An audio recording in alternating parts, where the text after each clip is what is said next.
Ladies and gentlemen, please direct your attention to the flight attendants for a safety demonstration. When the seatbelt light is fastened, please make sure that your seatbelts are fastened low and tight across your lap. To fasten, insert the metal fittings into one another and tighten by pulling on the loose end of the strap. To release your seatbelt, lift the upper portion of the buckle. We suggest that you keep your seatbelt fastened throughout the entire flight, as we may experience unexpected turbulence. There are several emergency exits on this aircraft. Please take a few moments now to locate your nearest exit. In some cases, your nearest exit may be behind you. If we need to evacuate the aircraft, floor-level lighting will guide you towards the exit. In the event of a loss of cabin pressure, an oxygen mask will drop in front of you. Start the flow of oxygen, pull the mask towards you, and place it firmly over your nose and mouth. Secure the elastic band behind your head and tighten the straps if necessary. And don't worry if the bag doesn't inflate. Oxygen is flowing to the mask, and you can breathe normally. If you're traveling with children, now's the time to pick your favorite one, but secure your mask and then assist others. Keep your mask on until a member of the crew advises you it's safe to remove it. In the event that the pilot decides to take us for a swim, a fashionable life vest is located in a pouch under your seat or between the armrests. When instructed to do so, open the plastic pouch and remove the vest. Slip it over your head. Wrap the straps around your waist and buckle at the front. Pull the strap to tighten. To inflate the vest, pull firmly on the red cord only when exiting the aircraft. If your life vest does not inflate automatically, blow into the mouthpieces for manual inflation. Each vest is equipped with a whistle and light. If necessary, your seat cushion can be used as a secondary flotation device. Please securely stow your personal items. Make sure your seatbelts are fastened and seat backs and tray tables are in their full upright position. We remind you that this is a non-smoking flight. Tampering with, disabling, or destroying the smoke detectors located in the lavatories is prohibited by law.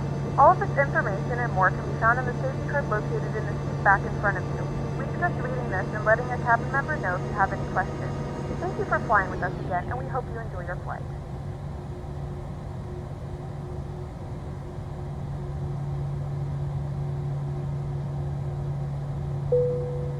Kathmandu, officially Kathmandu Metropolitan City, is the capital and most populous city of Nepal.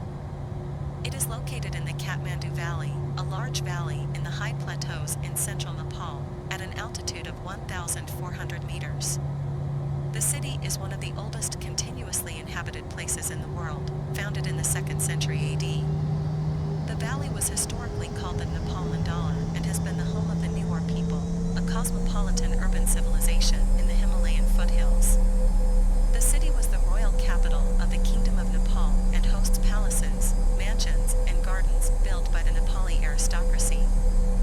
Kathmandu is, and has been for many years, the center of Nepal's history, art, culture, and economy. It has a multi-ethnic population within a Hindu and Buddhist majority. Religious and cultural festivities form a major part of the lives of people residing in Kathmandu. Tourism is an important part of the economy in the city. It is the largest metropolitan area located in the Himalayas. The main international airport serving Kathmandu Valley is the Tribhuvan International Airport, about 6 kilometers from the city center, and is operated by the Civil Aviation Authority of Nepal. It has 2 terminals, one domestic and one international. The airport is a hub for 2 international airlines, the flag carrier Nepal Airlines and Himalaya Airlines, along with multiple domestic carriers. The airport is considered as a starting point for Mount Everest international tourists, with several daily flights to Lukla. Several airlines also offer Everest sightseeing flights from Kathmandu. Due to heavy traffic congestion, winter fog, and the airport running out of its full capacity, the government of Nepal promoted Gautam Buddha International Airport and Pokhara International Airport as alternative airports in case of necessary diversions.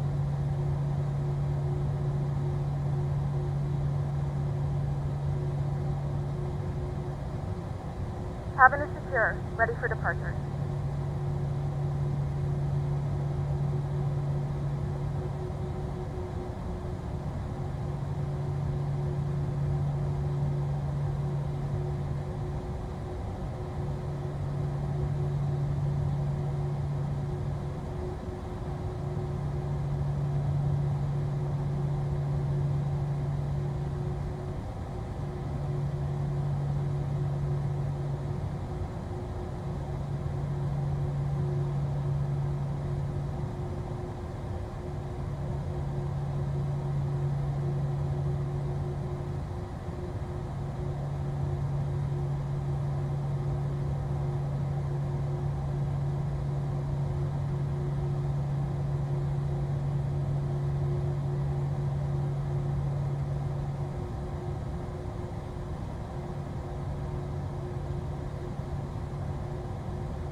gentlemen, we have now passed 10,000 feet. You may turn on larger portable electronic devices. This is also a reminder to please keep your seatbelt fastened throughout the duration of the flight and do not form a line near the lavatory.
The airport was originally named Goshore Airport, after the area of Kathmandu where it was situated.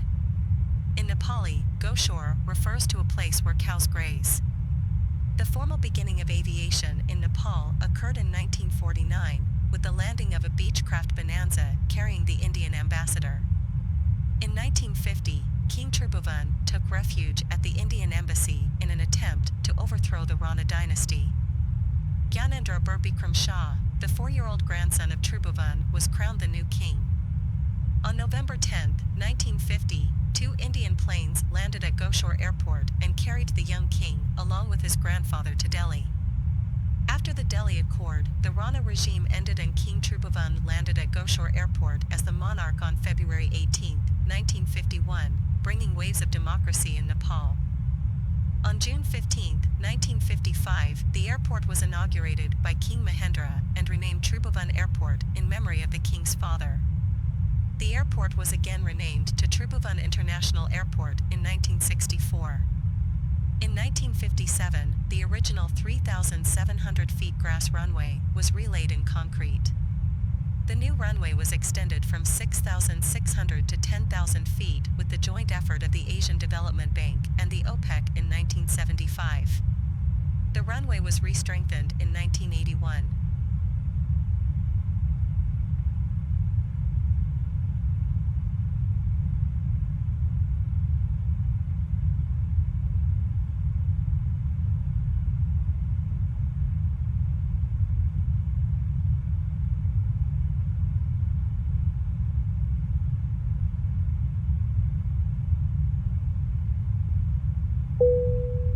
The Himalayas is a mountain range in Asia, separating the plains of the Indian subcontinent from the Tibetan Plateau. The range has some of the Earth's highest peaks, including the highest, Mount Everest. More than 100 peaks exceeding elevations of 7,200 m above sea level lie in the Himalayas. The Himalayas abut or cross 5 countries: Nepal, China, Pakistan, Bhutan, and India. The sovereignty of the range in the Kashmir region is disputed among India, Pakistan, and China. The Himalayan range is bordered on the northwest by the Karakoram and Hindu Kush ranges, on the north by the Tibetan Plateau, and on the south by the Indo-Gangetic Plain. Some of the world's major rivers, the Indus, the Ganges, and the Tsongpa, Brahmaputra, rise in the vicinity of the Himalayas, and their combined drainage basin is home to some 600 million people. The summits of several Kangchenjunga, from the Indian side, Gangkar-Puensum, Mishapucher, Nanda Devi, and Kailas in the Tibetan Trans-Himalaya are off-limits to climbers.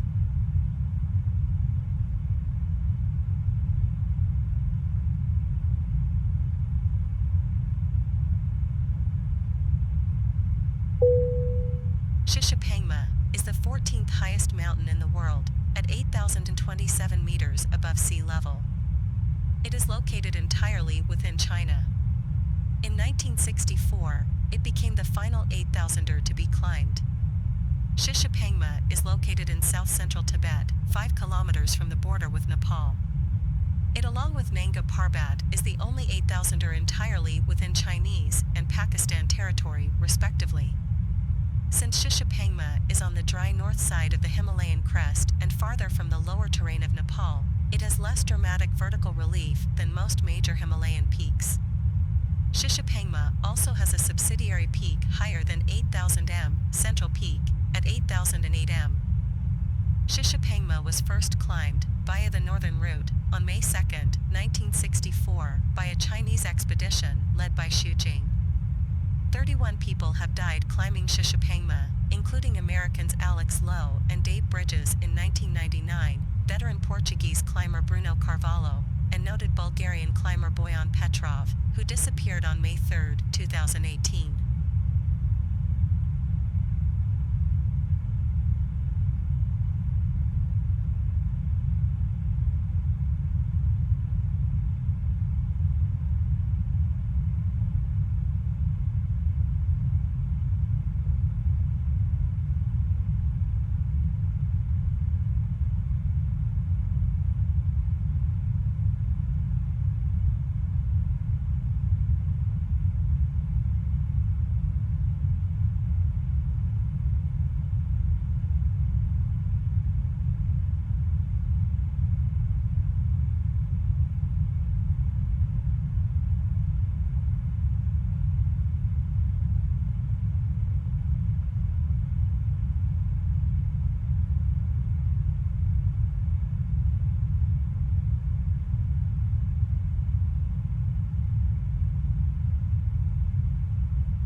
Cho Oyu is the sixth highest mountain in the world at 8,188 meters above sea level. Cho Oyu means turquoise goddess in Tibetan. The mountain is the westernmost major peak of the Khumbu subsection of the Mahalangur Himalaya 20 kilometers west of Mount Everest. The mountain stands on the China-Tibet, Nepal province, No. 1 border. Just a few kilometers west of Cho Oyu is Nangpa La, a glaciated pass that serves as the main trading route between the Tibetans and the Khumbu Sherpas. This pass separates the Khumbu and Rolwilling Himalayas. Due to its proximity to this pass and the generally moderate slopes of the standard Northwest Ridge route, Cho Oyu is considered the easiest 8,000-meter peak to climb. The mountain was first climbed on October 19, 1954, via the Northwest Ridge by Herbert Tichy, Joseph Jockler, and Sherpa Pong Dalai Lama of an Austrian expedition. Cho Oyu was the fifth 8,000-meter peak to be climbed, after Annapurna in June 1950, Mount Everest in May 1953, Nanga Parbat in July 1953, and K2 in July 1954. Until the ascent of Mount Everest by Reinhold Messner and Peter Habeler in 1978, this was the highest peak climbed without supplemental oxygen. Mount Everest is Earth's highest mountain above sea level. The China-Nepal border runs across its summit point. Its elevation of 8,848.86 meters was most recently established in 2020 by the Chinese and Nepali authorities. Mount Everest attracts many climbers, including highly experienced mountaineers. There are two main climbing routes, one approaching the summit from the southeast in Nepal, known as the Standard Route, and the other from the north in Tibet. While not posing substantial technical climbing challenges on the Standard Route, Everest presents dangers such as altitude sickness, weather, and wind, as well as hazards from avalanches and the Khumbu icefall. As of November 2022, 310 people have died on Everest. Over 200 bodies remain on the mountain and have not been removed due to the dangerous conditions. The first recorded efforts to reach Everest's summit were made by British mountaineers. As Nepal did not allow foreigners to enter the country at the time, the British made several attempts on the North Ridge route from the Tibetan side. After the first reconnaissance expedition by the British in 1921 reached 7,000 meters on the North Col, the 1922 expedition pushed the North Ridge route up to 8,320 meters, marking the first time a human had climbed above 8,000 meters. The 1924 expedition resulted in one of the greatest mysteries on Everest to this day. George Mallory and Andrew Irvine made a final summit attempt on June 8, but never returned, sparking debate as to whether they were the first to reach the top.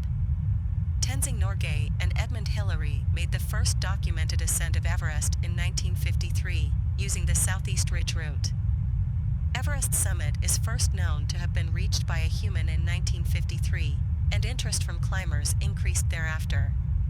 Despite the effort and attention poured into expeditions, only about 200 people had summit by 1987.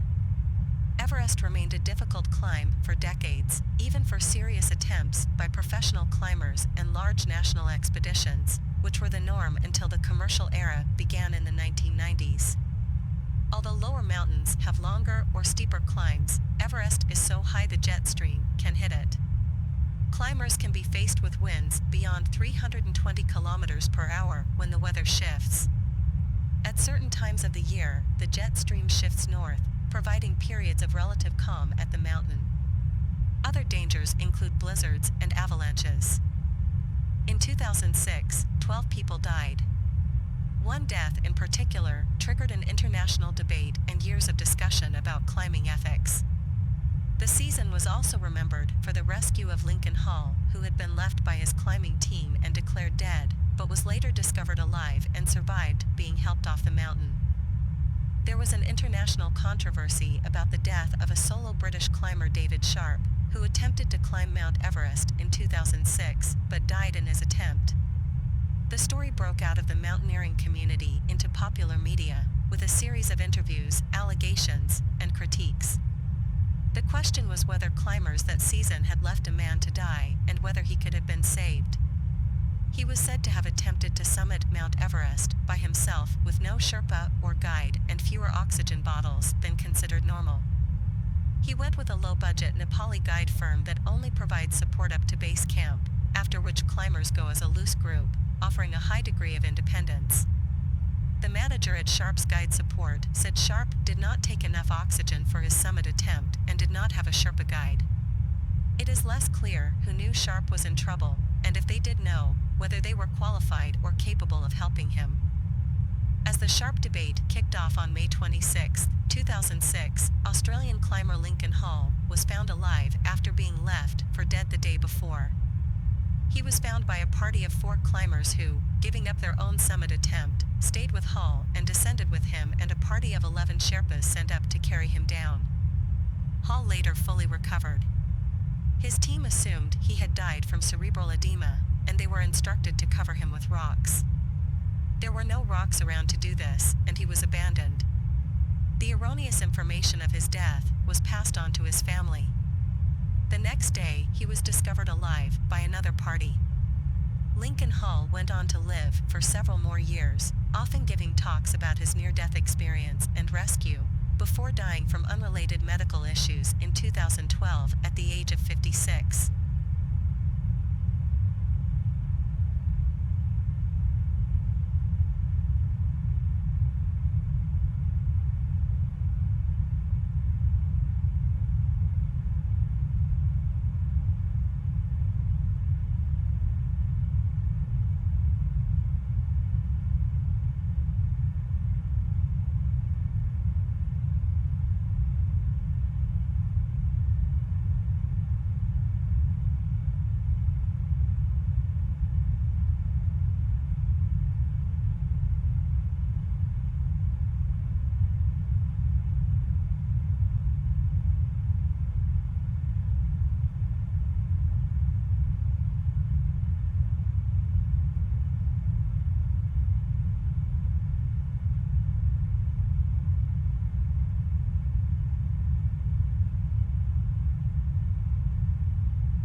In a few moments, we will be starting our in-flight service.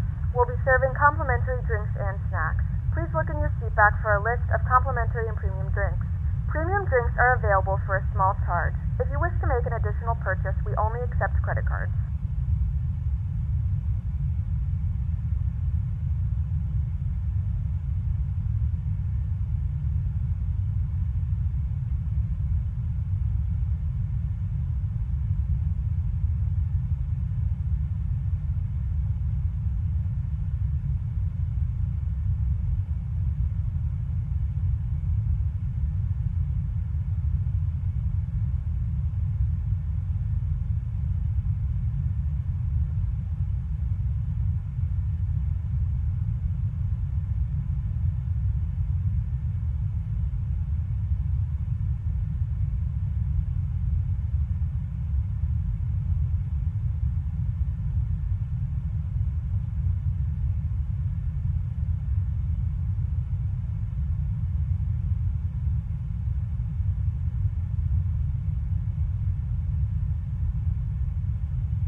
with customs at our destination, flight attendants will begin handing out forms momentarily.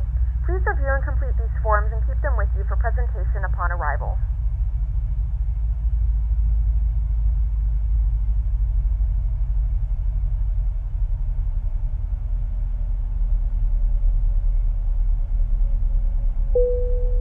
Paro International Airport is the sole international airport of the 4 airports in Bhutan.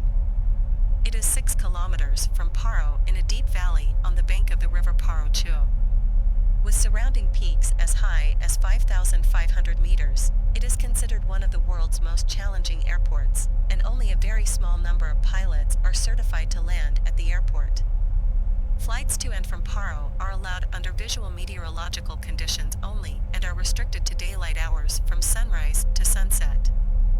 In 1968, the Indian Border Roads Organization built an airstrip in the Paro Valley, which was initially used for on-call helicopter operations by the Indian Armed Forces on behalf of the Royal Government of Bhutan. The airport was constructed with a runway 1,200 meters in length, giving the Bhutanese government specific requirements for a choice of aircraft to be operated from Paro. They required an 18 to 20-seat STOL-capable aircraft with operating capabilities, which included a high service ceiling, high rate of climb, and high maneuverability. The major requirement for the aircraft was that it must be capable of flying Kolkata, Paro, Kolkata, a 1,200 kilometers round trip, without refueling, due to minimal infrastructure being available at Paro. 3 aircraft types were considered after flight tests that had been conducted in India and Bhutan between 1978 and 1980, however, none was deemed suitable. In mid-1981, the Indian government set up a committee to study its own requirements for a light transport aircraft. Based upon this study, the Bhutanese government ordered one Dornier 228-200 for delivery in January 1983, with the option for a second aircraft for delivery in late 1983. The first 18-seat Dornier 228-200 landed at Paro Airport on January 14, 1983. The exact time of landing, the number of passengers on board, and even the direction the aircraft was parked on the airport apron were predetermined by the High Lama of Paro Dzong. Jerkair inaugurated scheduled revenue flights from Paro on February 11, 1983, with Flight 101 departing Paro for Kolkata and returning the next day as Flight 102. At the time of service commencement, Paro Airport consisted of the runway, a 2-room air traffic control building, with the ground floor acting as the check-in counter, and a departure lounge on the lawn. Before the establishment of the Department of Civil Aviation in January 1986, Jerkair was responsible for the operation and maintenance of the airport's infrastructure.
begun our final descent into your destination. Flight attendants will be passing through the cabin to collect any trash one final time. Please ensure tray tables are stowed and seats are in the full upright position.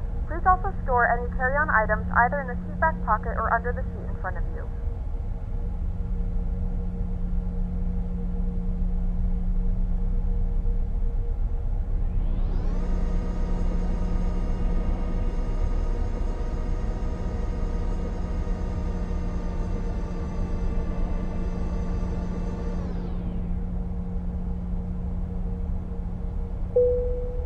In 1990, the runway at Paro Airport was lengthened from 1,402 to 1,964 meters and reinforced for heavier aircraft. A hangar was constructed for the aircraft, which was funded by the Indian government as part of the Paro Airport Development Project.